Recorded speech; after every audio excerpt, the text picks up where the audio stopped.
Agora eu quero trazer para você uma parte um pouco mais técnica, mas não menos importante, tá? E eu preciso que você fique atento a essa aula, porque você não pode esquecer. É uma aula que está compilando 20 anos de experiência e 20 anos de formação acadêmica, tá? Então, se necessário for, volte nessa aula novamente e assista ela pela segunda vez. Mas assim, para uma boa formação e um bom desempenho de um indivíduo, a sua formação e o seu bom desempenho, é necessário respeitar algumas etapas e alguns processos. Ou seja, para que você seja eficaz e eficiente, você precisa seguir alguns critérios e regras de formação que eu quero resumir em 5 categorias, tá? E é importante você anotar. E eu vou estar colocando aqui do lado para você conseguir acompanhar melhor. Primeira regra que você deve seguir, formação.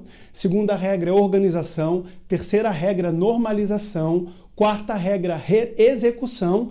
E quinta regra, dissolução. Fica tranquilo que eu vou explicar uma por uma. Vamos lá. Primeira regra, formação. O que significa isso? Nada mais é do que as características das tarefas. Você precisa definir se são tarefas de baixa, média ou alta complexidade, tá? Então aqui é um momento de orientação. Você estabelece e testa os limites do grupo e os limites do indivíduo.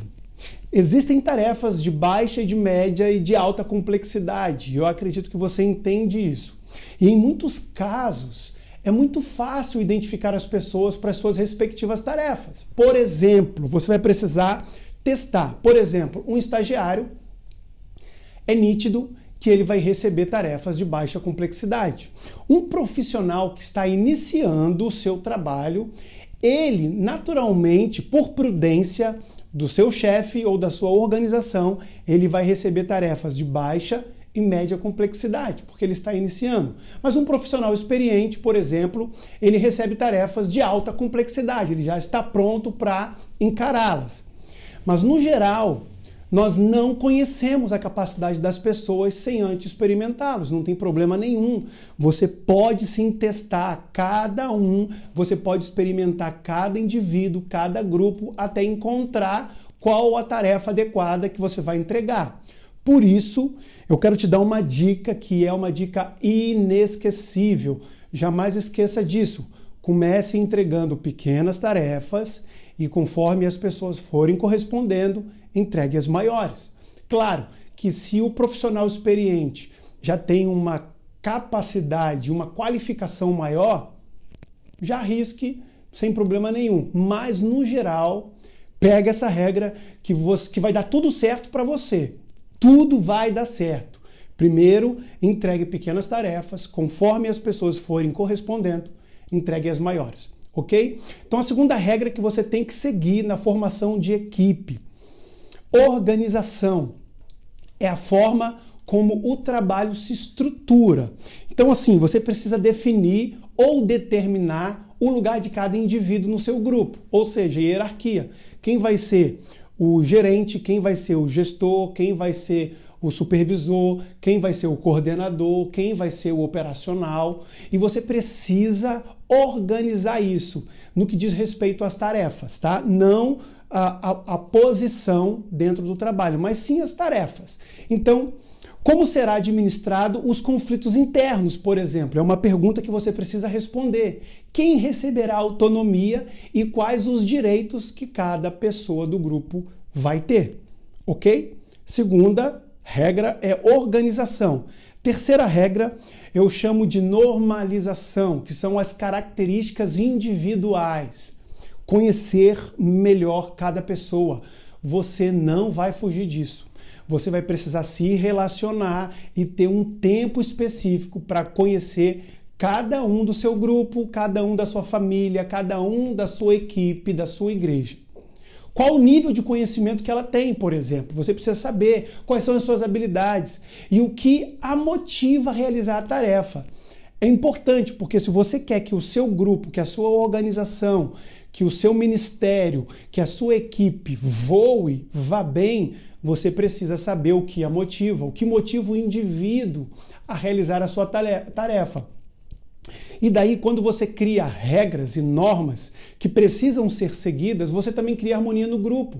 E os papéis ficam cada vez mais definidos, ficam bem definidos, de modo que, num terceiro momento, acontece um desenvolvimento da unidade do grupo. Você vai ver o fruto disso. E eles descobrem a sua similaridade através da sua exposição de opinião. Então você também dá uma identidade para o grupo a partir da característica individual.